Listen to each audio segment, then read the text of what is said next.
नमस्कार, welcome to CBC topper और competitive biology commando. আজকের এই পুষ্টি বিজ্ঞান ক্লাসে আপনাদের স্বাগত জানাই। আজকের এই ক্লাসে আমরা যে বিষয় সম্বন্ধে পরিচিত হব সেগুলো হচ্ছে আমরা বেশ কিছু খাদ্যের নাম শুনেছি। আজকে আমরা সেই খাদ্যগুলো সম্বন্ধে জানব, যেমন সুষম খাদ্য কি, যেমন যথোপযুক্ত খাদ্য কি, যেমন প্রমাণ খাদ্য কি, এছাড়া আমাদের ফেভারিট দুটো শব্দ জাঙ্ক ফুড এবং ফাস্ট ফুড কি সেই নিয়ে আমরা জানব। প্রথমে আসি যে সুষম খাদ্য বলতে কি বোঝায়। সুষম খাদ্যকে ইংরেজিতে বলে ব্যালেন্স ফুড, অর্থাৎ আমরা ফার্স্ট যেটা জানবো সেটা হচ্ছে সুষম খাদ্য। দেখো, যে সমস্ত খাদ্যে কার্বোহাইড্রেট, প্রোটিন এবং ফ্যাট একটা নির্দিষ্ট অনুপাতে থাকে সেই সমস্ত খাদ্যকে বলা হয় সুষম খাদ্য। অর্থাৎ আমরা কার্বোহাইড্রেট, প্রোটিন, ফ্যাট যুক্ত খাবার তো খাই, আমরা মেনলি খাবার বলতে এই তিনটেকেই বুঝি।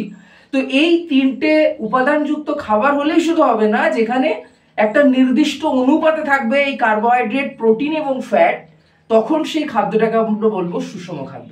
সেই অনুপাতটা কি না, সুষম খাদ্য হতে গেলে carbohydrate is to protein is to fat, অর্থাৎ এই তিনটে উপাদানের যে অনুপাতটা থাকা দরকার সেটা হচ্ছে 7:1:2। যদি এই নির্দিষ্ট অনুপাত মেনটেন করে তবেই আমরা তাদের বলবো সুষম খাদ্য।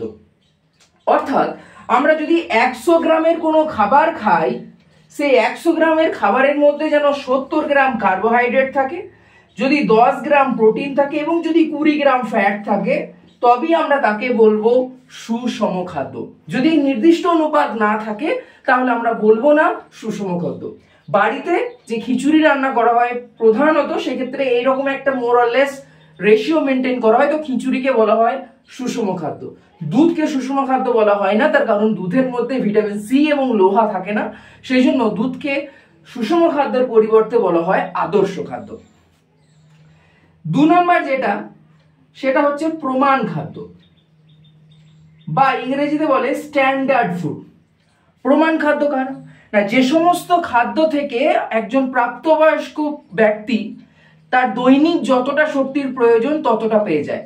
অর্থাৎ দৈনিক 2800 থেকে 3000 কিলো ক্যালোরি শক্তির প্রয়োজন হয় একজন ব্যক্তির দৈনিক তার কার্যক্রম বা কার্যকারিতা পরিচালনার জন্য।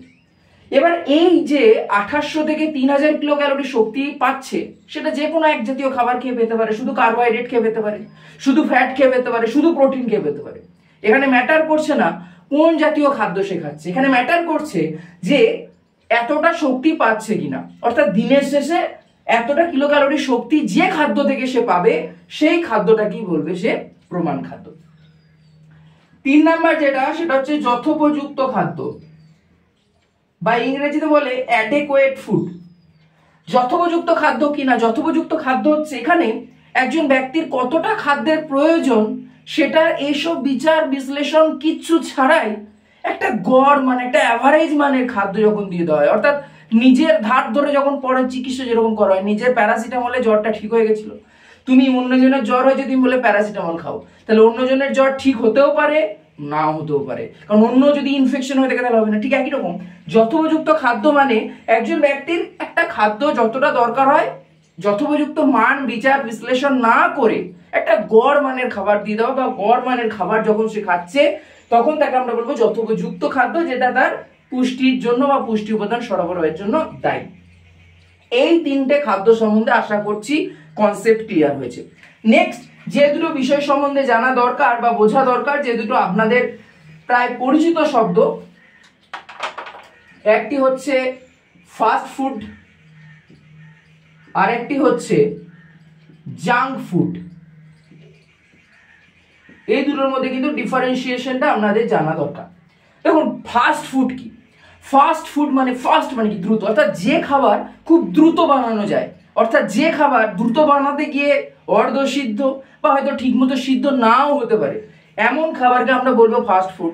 যেমন আপনারা যখন বাজারে যান, মানে মার্কেটে যান, রাস্তায় যেটাই পান খেয়ে নেন, যেমন ধরুন চাউমিন, মোগলাই, মোমো, সেগুলো সুসিদ্ধ হতেও পারে নাও পারে, তার পুষ্টিগুণ সব ক্ষেত্রে থাকে না। অর্থাৎ পুষ্টিগুণে হাই ক্যালোরি থাকে বাট পুষ্টি মূল্য কম থাকে। হাই ক্যালোরি মানে আপনাকে প্রচুর ক্যালোরি দেবে কিন্তু সেটা আপনার দেহ গঠনে কাজে লাগবে না।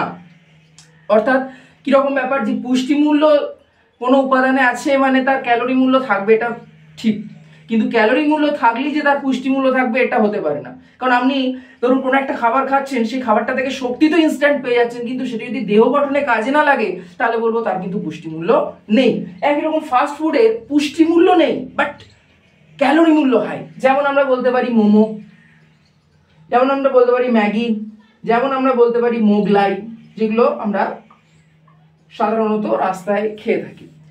অ্যান্ড দ্য লাস্ট ওয়ান, সেটা হচ্ছে জাঙ্ক ফুড। জাঙ্ক ফুড মানে বুঝতেই পারছেন জাঙ্ক, শরীরে জাঙ্ক একদম, অর্থাৎ যে সমস্ত খাবার আপনাকে উচ্চ ক্যালোরি দেবে, তার সাথে উচ্চ লবণও দেবে এবং তার ফলে আপনার শরীরে 12টা বাজাবে, এবং যে খাবার মেনলি প্যাকেটজাত হয় সেখানে প্রিজারভেটিভ থাকে, উচ্চ ক্যালোরি যুক্ত খাবার কিন্তু পুষ্টি মূল্য একদমই নেই, তাদেরকে বলছি জাঙ্ক ফুড। যেমন আপনারা যেটা দেখেন চকলেট, যেমন চিপস, যে কোনো প্যাকেটজাত যে দ্রব্য সেগুলো হচ্ছে জাঙ্ক ফুডের তালিকায় আসবে, যেগুলো থেকে অ্যাকচুয়ালি পুষ্টি মূল্য কিছু পাবেন না, ক্যালোরি মূল্য পাবেন বাট দেহের ক্ষতি হবে। কিন্তু আমাদের কি বলুন তো, হিউম্যান সাইকোলজি হচ্ছে আমাদের যে খাবারগুলো খেলে শরীর খারাপ হয় সেগুলোর প্রতি আমরা আকৃষ্ট হই। সুতরাং এইগুলোর বিরুদ্ধে আমি বেশি কিছু বললে আপনারা মনে মনে ভাববেন যে আমাদের প্রিয় খাবারের বিরুদ্ধে কথা বলছে। সুতরাং পুষ্টি নিয়ে পড়াচ্ছি, বলতে তো হবেই, যতটুকু নয় অবশ্যই জানা দরকার, কারণ না হলে আমাদের স্বাস্থ্যের ক্ষতি করলে আমাদের সমাজের ক্ষতি, আপনার ক্ষতি। সুতরাং আশা করছি এই ক্লাস থেকে আপনারা যে তথ্যগুলো সুষম খাদ্য, প্রমাণ খাদ্য এবং যথোপযুক্ত খাদ্য, এছাড়া জাঙ্ক ফুড ও ফাস্ট ফুড সম্বন্ধে যে বেসিক আইডিয়া সেটা আপনারা পেয়েছেন। ভিডিওটি ভালো লাগলে অবশ্যই ভিডিওতে একটা লাইক করুন, চ্যানেলে একদম নতুন হলে চ্যানেলটিকে সাবস্ক্রাইব করুন, এবং যদি আপনার মনে হয় যে না ভিডিওটাতে কাজের কিছু কথা হয়েছে অবশ্যই আপনার নিয়ার ওয়ান ডিয়ার ওয়ান তার সাথে ভিডিওটা শেয়ার করুন। Thank you so